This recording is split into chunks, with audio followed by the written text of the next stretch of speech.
Well, good evening, everyone, and welcome to the Brian Crombie Radio Hour on Second and 60. I've got an opportunity tonight to introduce you to a pretty extremely interesting young lady. Her name is Dr. Georgette Zinaty. She's the Executive Vice President at Corporate Class Inc. She leads the Leadership, Diversity, Inclusion, and Equity practice. She's been a TEDx speaker and has been recognized as one of 6 Canadian women empowering women. She's on the board of advisors for the Entrepreneurial Leadership and Learning Alliance and is co-chair of the inaugural Chiefs in Intellectual Property chapter in Canada. She's the founder of Women Helping Empower Women. Dr. Zinaty has been published in Forbes as a thought leader and a change maker, and is a very proud mom of 3 amazing young people, and she lives and works here in Mississauga. How are you? Welcome to my show. Thank you. I'm great. Thank you for having me. I appreciate it. So tell me, how did you get involved in all this diversity, inclusion, et cetera? Yeah, it's funny when I think back, I was probably doing some of it when I was younger, not realizing it actually had a name. And I think I was very aware of the disparity sometimes that happens, certainly around gender and other pieces. And I think as I spent 30 years at the University of Toronto and moved into senior leadership roles, I think I became more and more aware of the challenges that sometimes can happen, particularly for women as they're progressing through the ranks.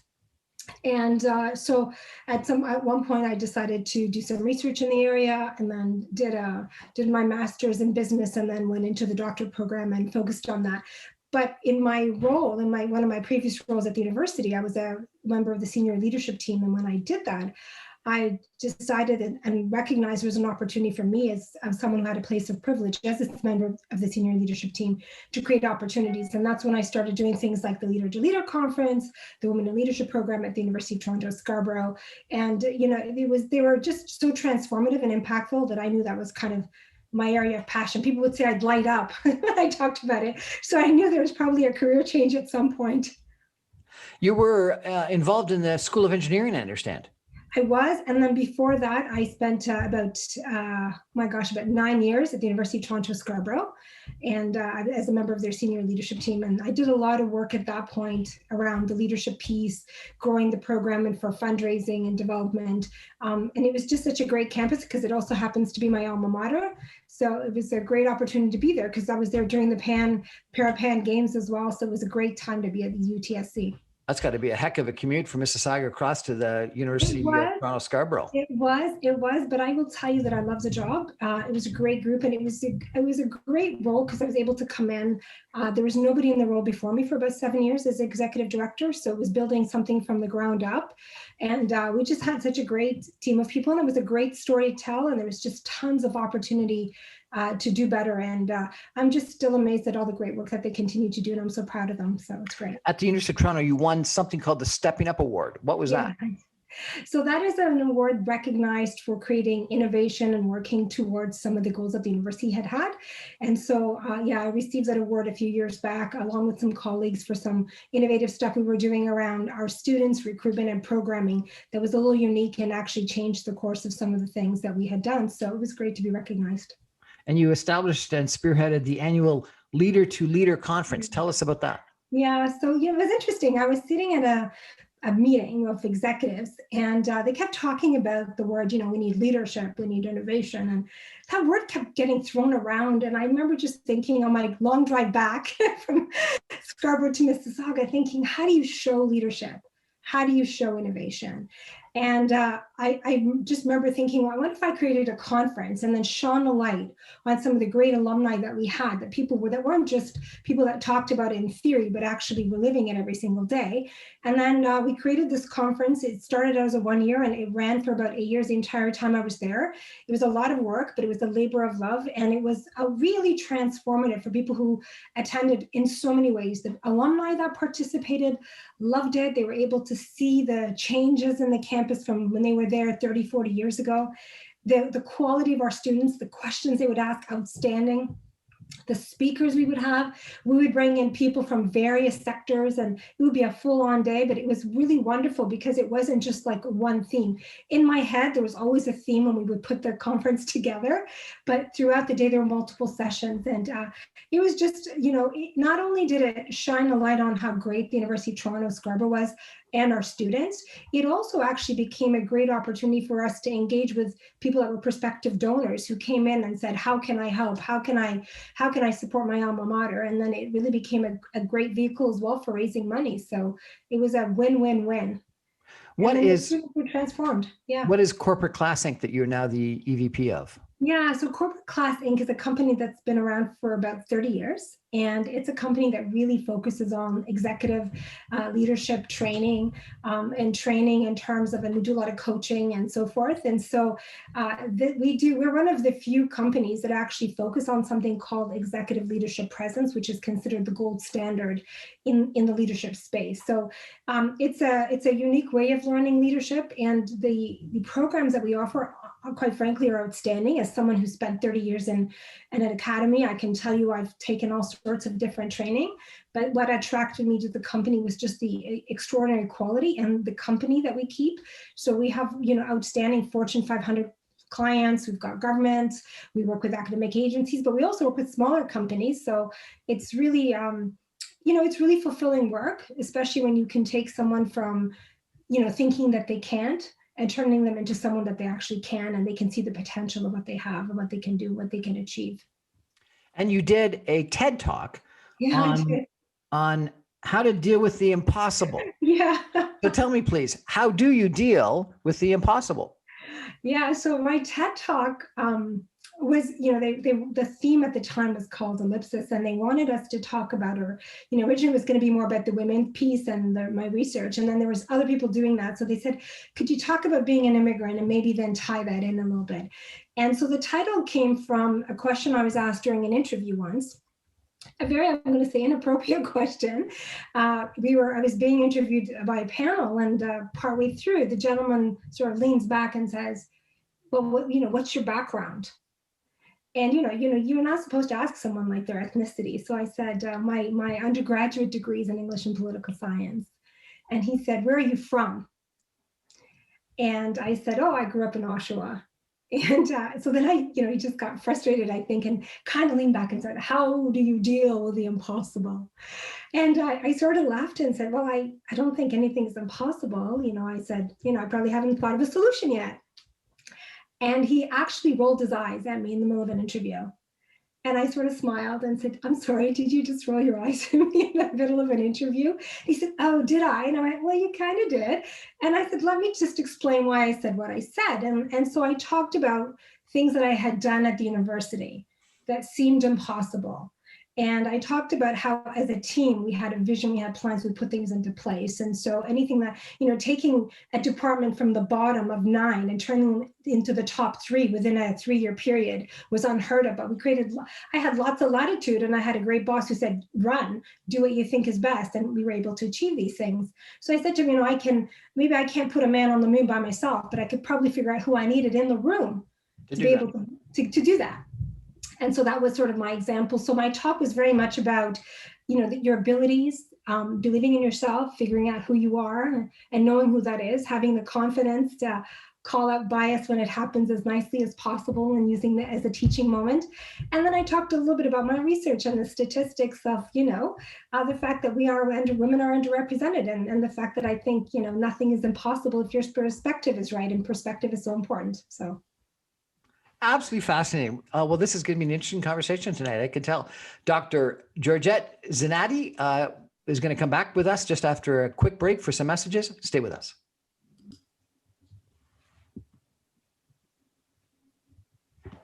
Well, welcome back to the Brian Crombie Radio Hour, 2nd and 60. We're chatting tonight with Dr. Georgette Zinaty, who is the Executive Vice President at Corporate Class Inc. And I got to tell you, she's an unbelievably well-educated individual. She's got a undergraduate degree in politics, political science, and English from U of T. Then you've got a master's. And is it right that you've got 2 master's degrees? I do. Yeah. You've got a Master of Business Administration degree from the University of Liverpool, but you've also got a Master's of Science from the Henley School of Business, plus a certificate on leading strategic change from Harvard University. And you've now got a DBA, a Doctorate in Business Administration from Rotman and Henley. Yes. Are you bored or something? No, I like learning. I'm a lifelong learner. Well, that's an incredible number of degrees. Why, seriously, why so much? Why so many different degrees? So that's interesting. I originally I thought I was going to be a lawyer, and I didn't end up doing that. And so I did my undergrad, got a job at the University of Toronto. Thought, okay, I'll do that for about 6 months because the economy was not great when I started. And then I thought, I'll just, I'm out of here. And 30 years later, I was still at U of T, worked my way up through the organization. But actually in 2006, I was working in a job in the Department of Civil Engineering. And we were just doing such great things. And one of the meetings I was at, there was the head of HR in Arts and Science. And he actually kind of pulled me off to the side after and said, the things you're doing are just so amazing. Like, and I said, yeah, I have a great boss. When the kids go to bed, I open my computer, I do all this extra work. And he said to me, have you thought about taking that extra time and doing a graduate degree? And I said, I haven't. And I said, but like I get all these great bonuses. And he said, yeah, those are going to come and go, but investing in yourself, that's something you should think about. So I thought about it, and it was kind of like a little light bulb went on. And so 5 days later, he sort of sent me a message saying, I'm really sorry if I offended you. Like I wasn't trying. And I said, oh my God, no, you actually turned on a light bulb. And so I decided to do an MBA. Which was, expensive at the time and still is now. And, I remember just having a conversation with my husband. It was sort of outside sitting in the backyard. And I said, thinking of going back to school and doing an MBA, I think will be good for my career. Not a lot of people at U of T had an MBA at the time because, you could get a master's degree in other ways where the university would cover it. This was not being covered. And he said, what does that mean? And I said, well, that means you're not going to be able to get a new car for a while. And it means you're going to have to take the kids to swimming and stuff because I'm going to be busy. I said, but I think it's going to be good. And he said, do you think you're going to get the money back that we invest? And I said, I think I can do that in about 3 to 5 years. So he said, okay. And so he took those kids to every birthday party and every swimming lesson. And, it's not easy, but it was good. And we didn't get a car for a while. We drove a beat up car for a little while, but that was okay. So that was my first degree. And then I had been thinking about doing a doctorate at another point. And then I just wasn't finding someone who was going to let me do the area of research that I wanted. Usually someone would take you on to do the research that they wanted. And so I had met Professor Walid Hijazi, who is a great prof at Rodman. And we were just having coffee one day and I was talking and he said, have you thought about doing a doctorate? And I said, yeah, but this is the area I want. And he said, if you were to do that, this program would be great. And I'd take you on as a supervisor. And we were actually at the Starbucks in Mississauga, right beside Square One. Right. And I came home and I said to my husband, okay, there's this really great prof at U of T and he's ready to take me on. And he said, is this something you really want to do? And I went, yeah, but it's going to cost like $100,000 by the time we're done. And he said, do you think you're going to get your money back? I said, that I don't know, but I know I'm going to be really happy. It's what I really would like to do. And he said, okay, if it's what you want, that's fine. If you think you can do it. The only thing was, of course, getting a second master's. So you had to do the master's of science to get into the doctorate. And then the doctorate, they give you up to 6 years to finish. So I did my doctorate in 3 years. And normally they don't allow you to finish before 4.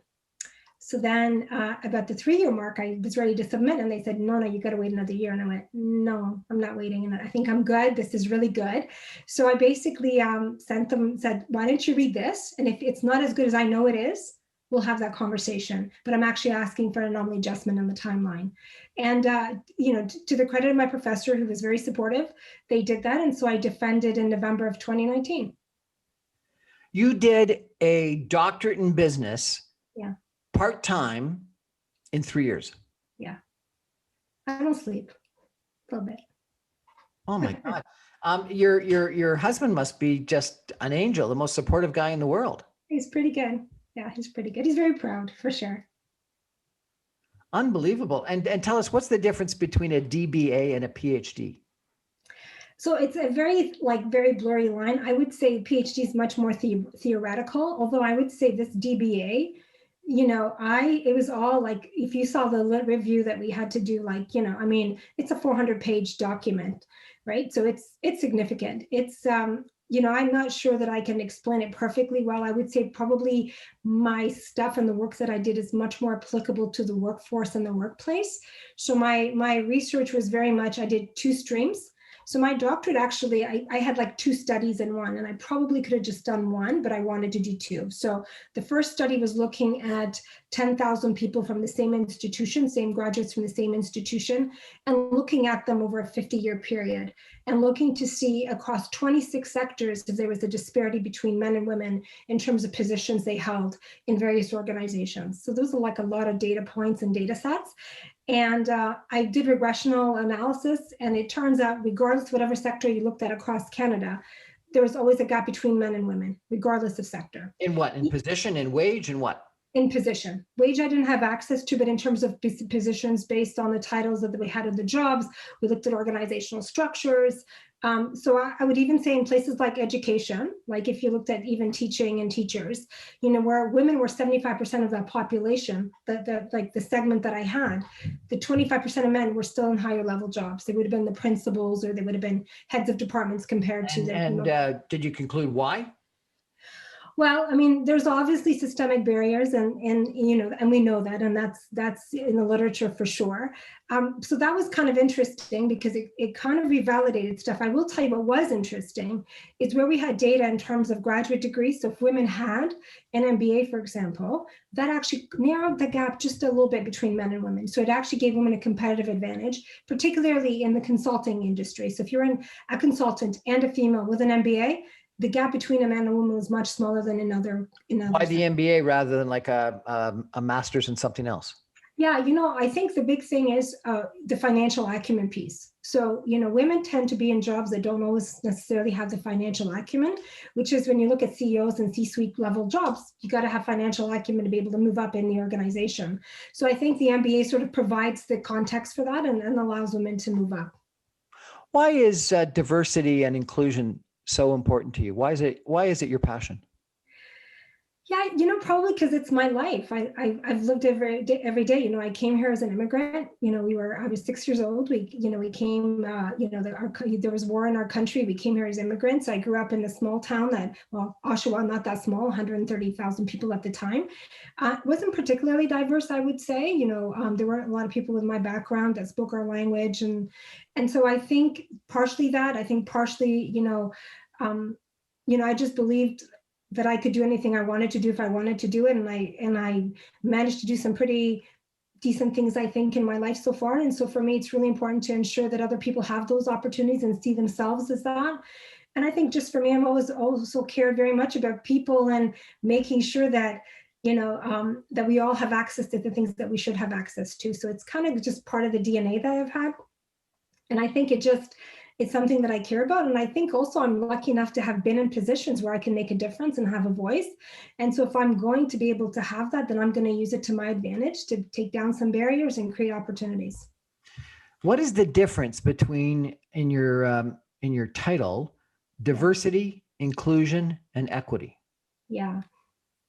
So I like to use a quote by a professor from Harvard, and he says, diversity is counting the numbers. Inclusion is making the numbers count. And I always start whenever I do, training, I start with that because I tell people, if you think about it, if you're like in Toronto or Mississauga or New York or, LA, there's diversity. So if you're a company in any of those cities, it's easy to get, the front line to be quite diverse, easy, right? You can hire people from different cultures and backgrounds. Inclusion is really when you see some of those people actually represented in the upper echelons of the organization. And it's also when they're feeling like they belong and their voices are heard and they matter. And that is the harder part to do. So, getting the diversity, the numbers are there if you live in a multicultural place, but the inclusion piece of getting the belonging, the seeing the sort of the throughout the organization, the integration of all of that, that's where the challenge tends to be. And companies are not performing as well as they should be on the integration piece for sure. And then your final one is equity. Is equity taking it even one step farther?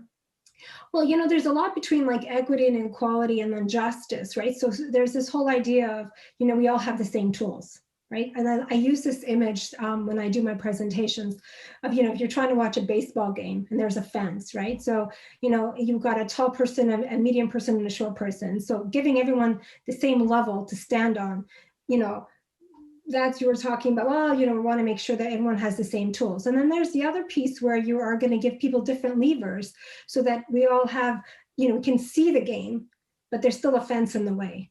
And then justice is when all the barriers are actually removed, and then we all have access to everything. And so, it's a visual I like to use so that people can actually understand that what we really want to get to is to the point where we have justice, and that, if people have access to the things that they need, recognizing that some of us have more than others. Lots of people have talked about diversity and inclusion for a long period of time.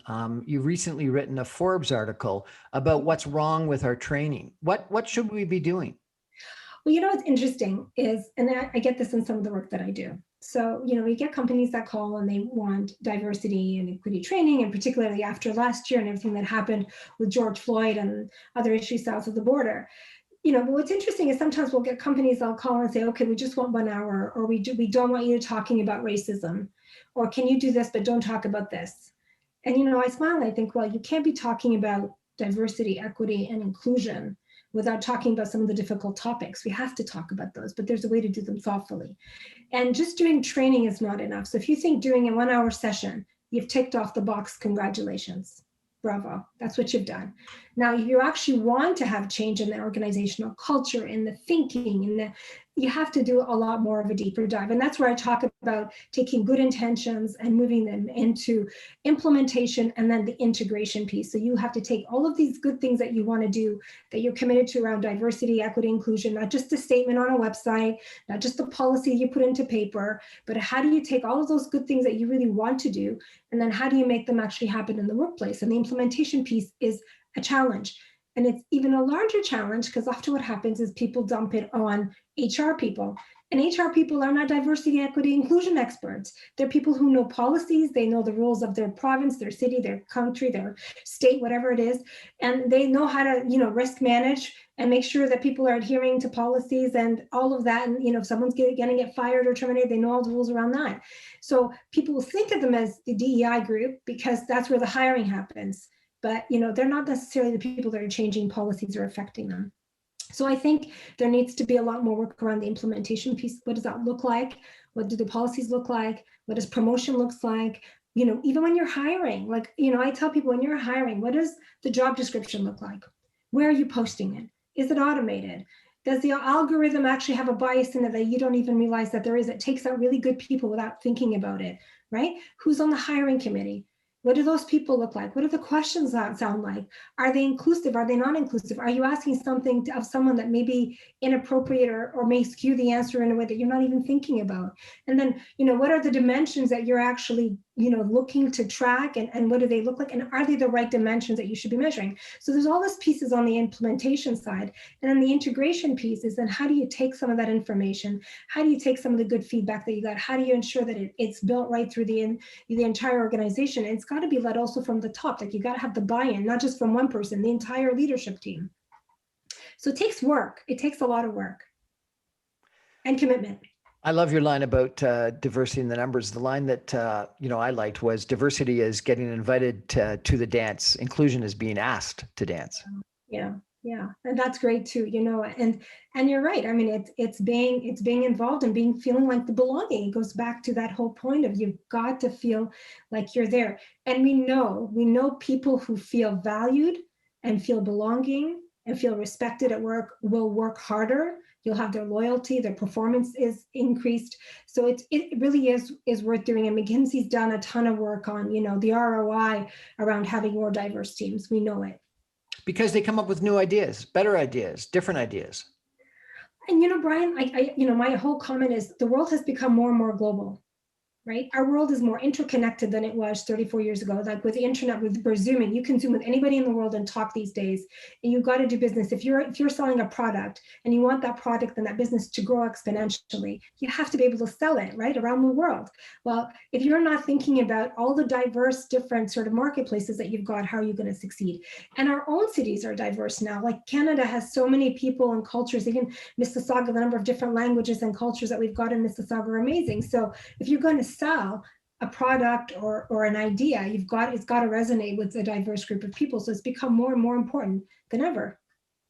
We're chatting tonight with Georgette Zinaty, Dr. Georgette Zinaty, who's got an undergraduate, 2 masters, and a DBA, one of the most educated people I've had the pleasure of interviewing. We're going to take a break and come back more with Dr. Zinaty in just a minute. Stay with us. My hair. Welcome back to the Brian Crombie Radio Hour. Having a fascinating conversation tonight with Dr. Georgette Zinaty, who has got a ton of degrees, and I guess we can see a lot of them on the wall behind you.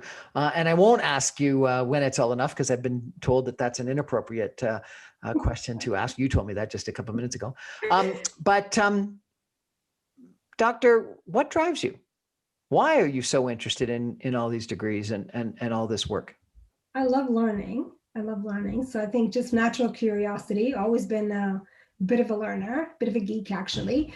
So I love it. And I like the fact that I can actually take what I've learned and help other people with what I've learned. So I think that's been helpful too. So, when I started following this passion around women in leadership, I think back actually to, do you remember when, well, I'm sure you remember December 6th with Mark Lupine. I was working at the Faculty of Engineering when that happened. And I remember it kind of being a profound moment of, having these women killed at École Polytechnique. And I don't know whether that was part of understanding the word misogyny and hearing it for the first time, but then experiencing some of that over the years and seeing it. I think it just was, part of the learning and the research for me was very important for that. But the other part I think is, education is, it's really a key to opening up so many doors in your life.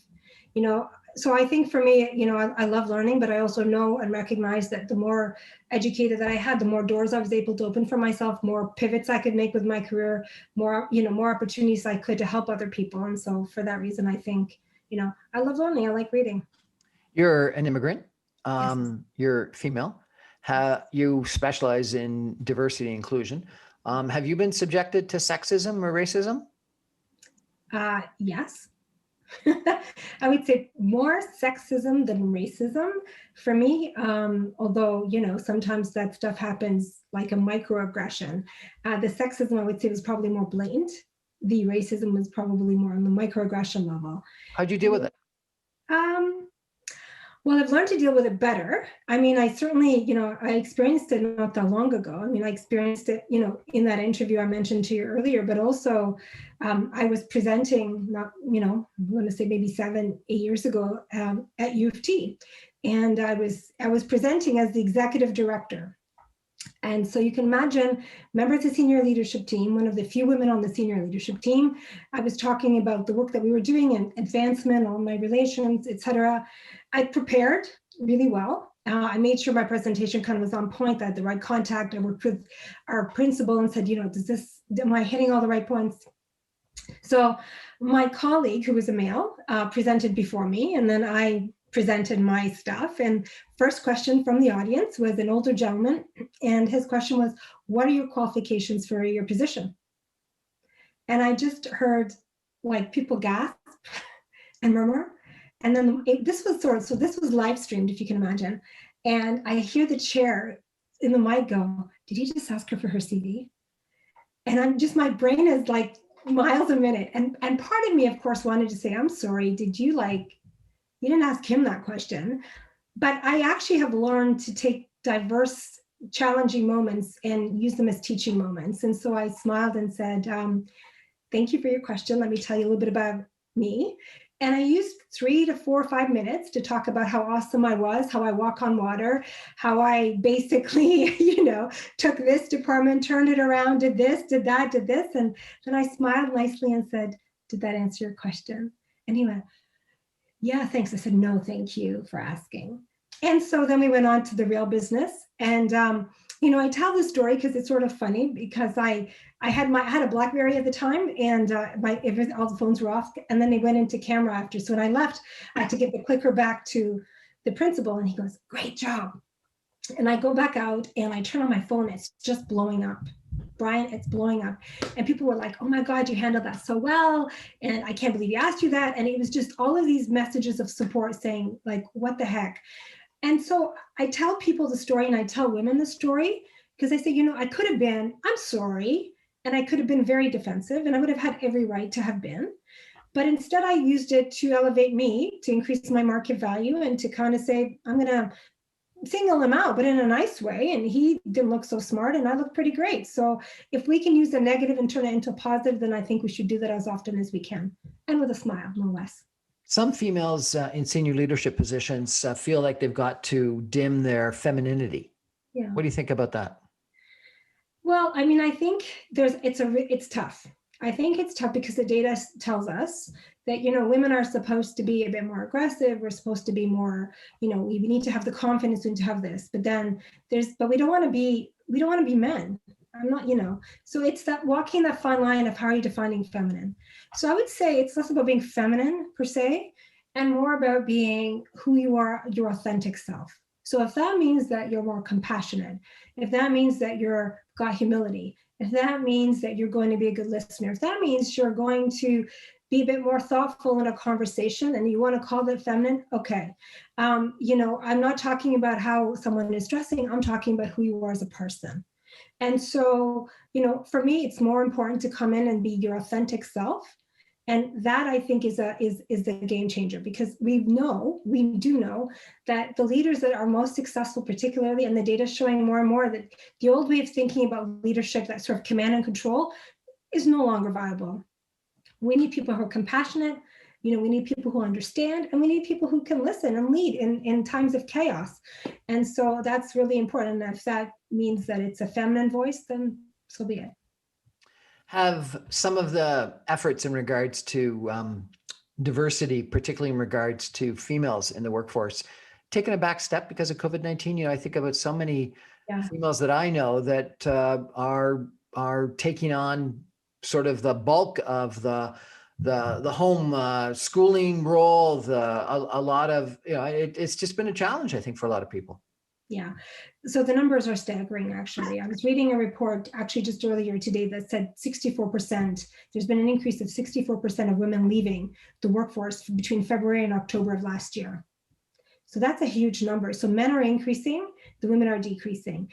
And when they're talking about leaving the workforce, it's not that they're unemployed, they're literally taking a break from work.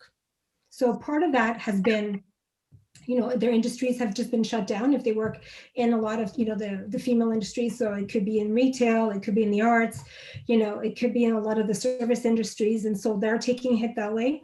Then there's the challenges around, as you mentioned, the children working at home, the work-life balance, not working the same way. You mentioned earlier the pay gap. And so of course, if you're at home and you have a partner and you've got 2 kids or 3 kids at home and you're doing the homeschooling because the schools are closed, well, the work-life balance becomes much more of a challenge. And if you don't have daycares, then one of you has to pick up the slack.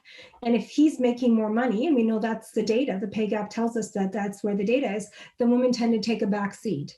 And so unfortunately, they are much more harder hit by COVID. And not just that, but it's actually women of color, ethnic women are much more impacted by COVID than white women even. Why? Well, I mean, a part of it may very well be some of the industries that they're in. Again, the service industries, restaurants, and so forth.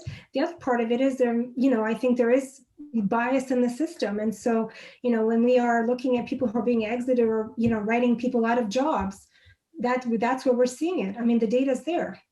McKinsey has put it in. RBC just had actually a report not that long ago that talked about that as well. Is it misogyny? Is it sexism? What is it? I think there's just systemic, there's systemic bias. I mean, I'm going to say this, and I think if you think about the workplace and when you think about organizations, when I was actually doing my pilot before I did my research, I had to kind of do like a sample. Could I get enough data? And I remember speaking to a gentleman, very, very successful, sold his company for like $100 million kind of guy, right? And I was asking him about, the gender, the whole thing. And he said to me, he goes, Georgette, you're bright, you're ambitious, you're driven. Here's the problem. You've got 3 kids. I've got 3 years on you. You'll never catch up. Now, he wasn't saying that to be mean. He was saying that as a fact. And so that's a challenge that we have. And then the other part of it is sometimes there's things that we call, there's a word called mummy tracking. And this is sometimes when women are in the workforce and maybe they're in their early 30s, maybe they just got married, and there's a great project at a company. And this project is a 2-3 year project. Are you going to give that to this woman? Or you might give it, who might just get married, maybe wants to have a baby. You might be doing it subconsciously, unconsciously, but it's there. It's there. We see it. And so, one of the things that came out of my research was I realized there's a whole bunch of terminology specific to women that we don't have to men, right? So we have the things like the confidence gap. We've got, navigating the labyrinth.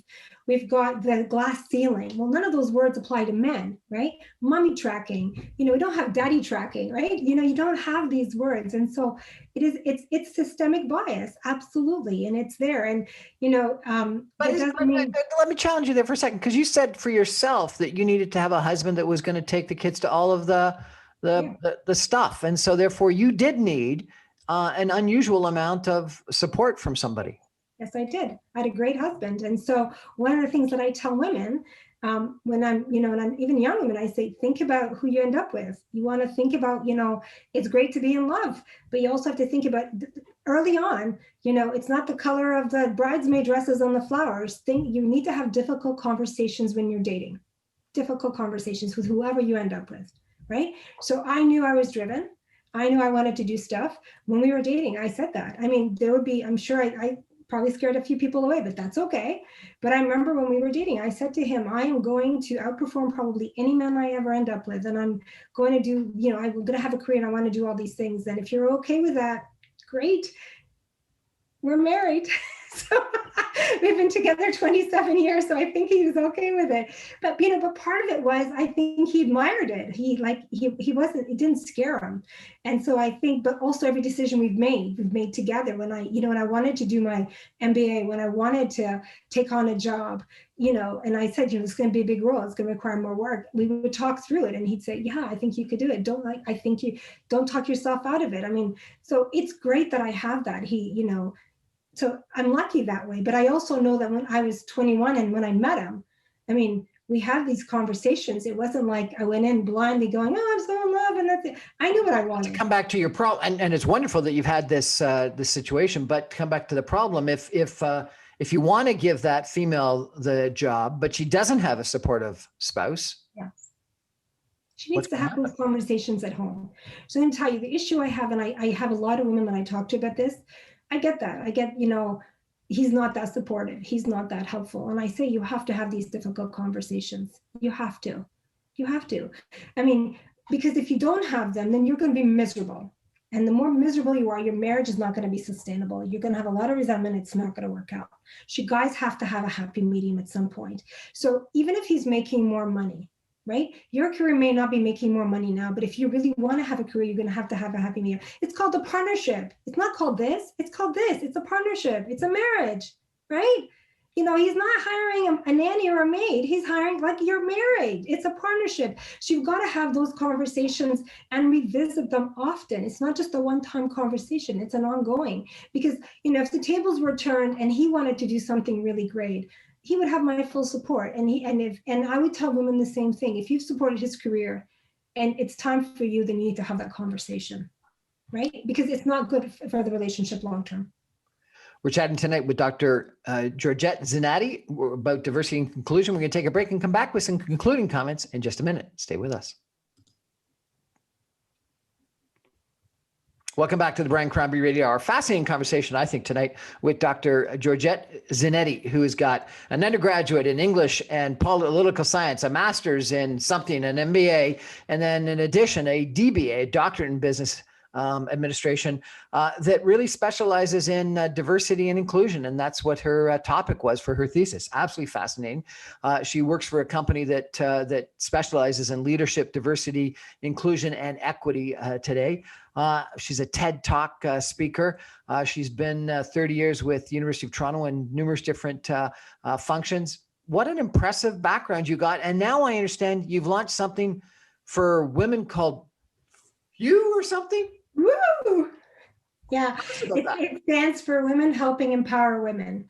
WHEW, Women Helping Empowering Women. Yeah. And so it's, we just launched our website. So it's woowomen.com.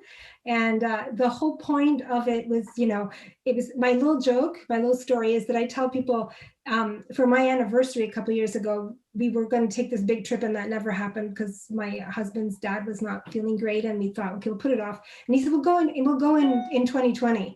And then 2020, of course, COVID happened and no one went anywhere. And so when our anniversary came, he said, we should do something for our anniversary. And I said, I'm going to create a nonprofit. That's what I'm going to do. And so that's what we did. And so this nonprofit really focuses on helping empower women, educate, elevate, excite, expand opportunities. And we want to do that through our programming, through our networking. And the real focus for me that I'm really passionate about is not just listening to someone's stories. I want to actually create the toolkits for women to think about how to do that. So how do you have the difficult conversation with a spouse like you were asking me before? Why is it so important to have that conversation now and not let it fester? Setting boundaries in terms of the things that you want to accomplish, setting goals and how are you going to do that, leveraging your network. What does that look like? And what kind of network do you actually have and how do you make it meaningful? So all of those things are some of the things that we're going to have. I've got some amazing women on my board. They're culturally diverse. They're diverse in terms of the different sectors that they're in. That was all intentional. They're all at different parts of their careers and their lives, which is great. So, and they challenge me, which is wonderful. So as sort of the founder, I throw stuff at them and they throw it right back and I love it. And we're really excited to be launching some things coming up. Awesome. You seem like an incredibly driven individual. You're inspirational. You're probably a role model for a lot of people. What do you tell people when they ask you, how did you achieve this? And what do you got to do to be successful? What are some of your lessons learned? Yeah, I would say, so first of all, I think it's really important to kind of know who you are and who you want to be and, the kind of person. So I think for me, I was very lucky because I figured that out pretty early on. I don't think I ever felt like I fit in, but rather than kind of wanting to fit in, I kind of thought, I like the fact that I'm a little different and I'm going to use that to my advantage. And that's kind of the mindset. Maybe that's the story I told myself to survive, but it worked. And I think that was really helpful. And I think the other part was I always, feel, and I tell women this, you should be in the driver's seat of your life. So, I recognize that I can open certain doors or I can push some doors open, or if somebody could just get me in, like my little toe in the door, I could just do that. And so I think that was really important. So knowing who you are is important. Leveraging your network, I think, is really important. So women often don't have the right kind of network. And what I mean by that is their network are people like them, and that's great. But if you want to move up in an organization, you got to figure out who can help you out. And so I remember the CEO of a very big Canadian company said to me once, you don't need 100 people. You don't need 5,000 people. You need 10 people in your network that are going to know you well, that you're going to cultivate those relationships, and they're going to be the ones that open doors for you. And I thought that was really good advice. And he said, your network is your net worth, but, you also have to figure out how many people do you keep close and how many people do you just have in that network as you need them. So that's important. The other thing I think is important to get sponsors. So we often talk about mentorship, mentor. Mentorship is great. There's been lots written about women. Women are mentored to death. Let's sponsor some women, and that's different. Sponsoring means you're going to say, Georgette would be great for this. Let's give her an opportunity to move her here. Rather than, let's coach her. No, let's give her an opportunity, open some doors for people. And I think the other part, as we mentioned earlier, is financial acumen. When you look at the C-suite or the top Fortune 500 companies, how many of them have HR backgrounds? How many of them have, communications backgrounds? They all have financial acumen. So if you're ambitious and you want to get into a C-level job, you've got to get that. And that's why the MBA was important. I think it's also, as I said, having difficult conversation early. And I will tell you the other thing that came out of my research when I did the qualitative interviews with women, I did 20 women, different backgrounds, different ethnicities, different races, everything. The one thing that was really different for those that made it to the C-suite and those that just kind of hovered below, they took risks. They knew who they were when they walked into the room.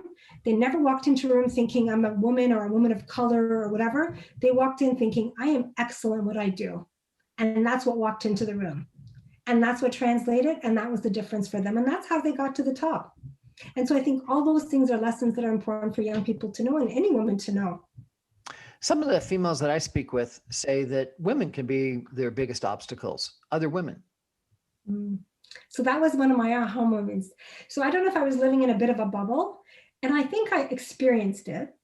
I definitely experienced it when I was at the university. I just actually think I thought it was just me. Like maybe they don't like me. Maybe I'm too bubbly. I'm too whatever, So I always thought it was like me. And then when I was doing my qualitative research, and this kept coming up, I took a pause. I was like, oh my God, like this is a thing. And I remember calling one of my friends who worked in this space, and she said, I'm sending you some articles. So it's called The Queen Bee, and it's actually misogyny of women against women. And what ends up happening is this terrible thing that, you go to an organization, maybe there's one or two women that have made it to the top. And so rather than helping other women rise, it's just easier to say, well, I'm one of the boys and it took me hard to get here. And there's only so much room. So you can just kind of work your way. And so that behavior becomes very competitive. And so really, like, that doesn't help any of us. So I'm a big believer in there's plenty of room for everybody. And, there's a plan for all of us. And I think the more women we can get in, the more women should be lifting each other up. So I don't see women as competitive. Somebody gets something ahead of me, that was meant to be, that wasn't mine, that was theirs, and that's okay. If people want to check out your website, Women Helping and Empowering Women, how do they do that? It's woowomen.com. So WHEW women.com. Or you can look me up as well. Yeah. Dr. Georgette Zinaty, thank you so much for joining us and inspiring us. I really appreciate it. Thank you so much. Thank you so much for your time. Well, that's our show for tonight, everyone. Thanks so much. Good night.